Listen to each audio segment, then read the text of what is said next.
sometimes you just forget what to say and you can't decide what you're going to tell.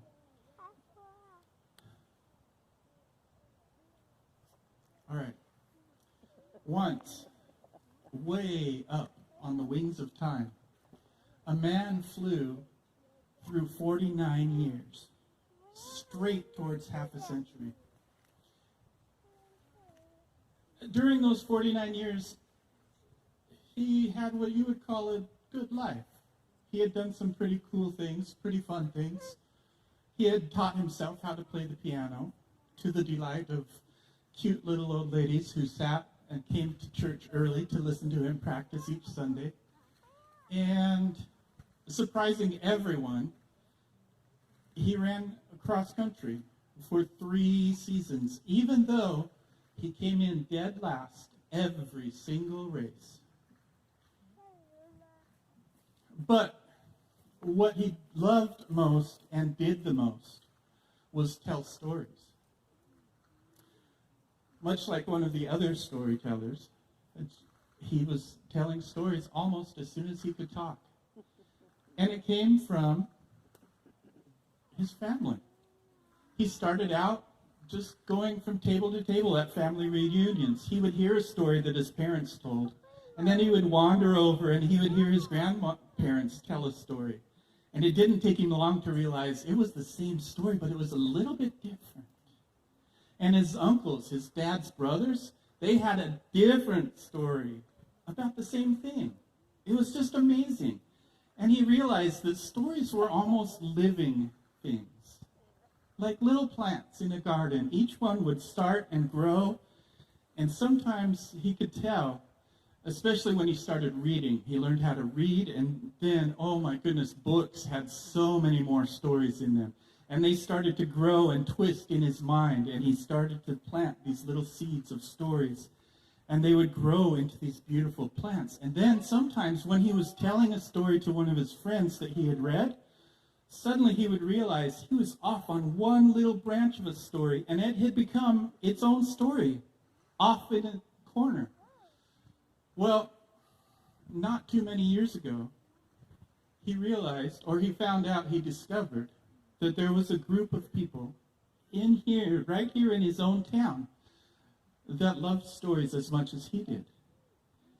And so shyly he went to a few meetings, and he would listen, and he learned even more stories. It was just amazing. More and more types of stories, other family stories. And soon his little garden was growing and growing. And it had overcome all the walls, and he realized that his whole life was just one long story. And his whole family had their own stories, and they were all combining, and all of life and everything was just one huge, complicated story.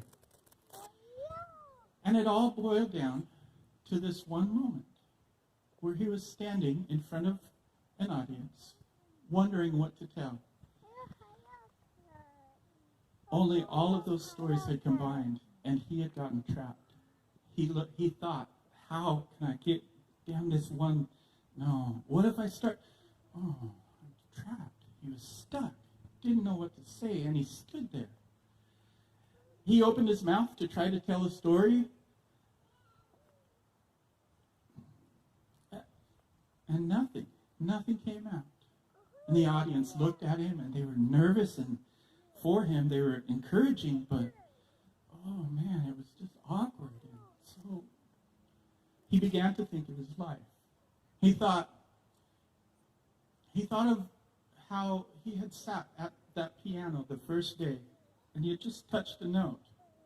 And it was beautiful. It was just a note of music.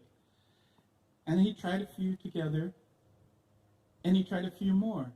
And then he soon realized and sought out some help and realized that in the hymn book, in the music books, the notes meant things. They meant each of those matched with the key on the piano. And he learned how to do that. He learned music. He learned to play.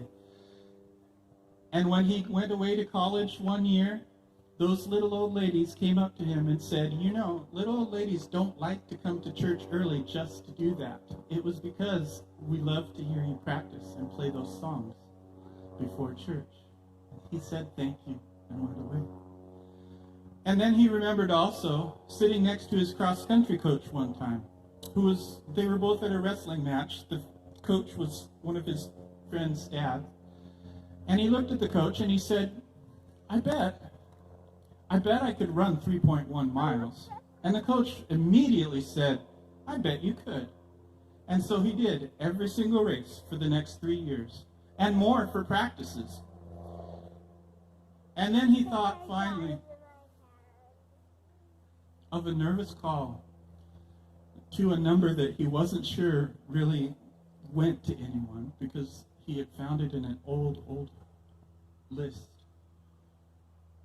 But sure enough, it answered. The call was answered. And a new friend, asked him to meet at a coffee shop. And he remembered nervously talking and being invited to the first meeting with the Story Guild, and how that friend for years pushed him and prodded him and helped him learn how to tell stories. It was just amazing. And then she pushed him right down to this one day where he was standing in front of the audience, and he realized, after thinking all of that, what he needed to do.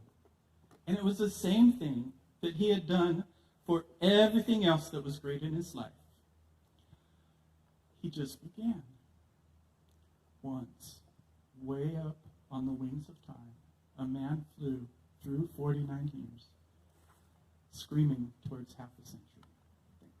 Thanks. Yeah.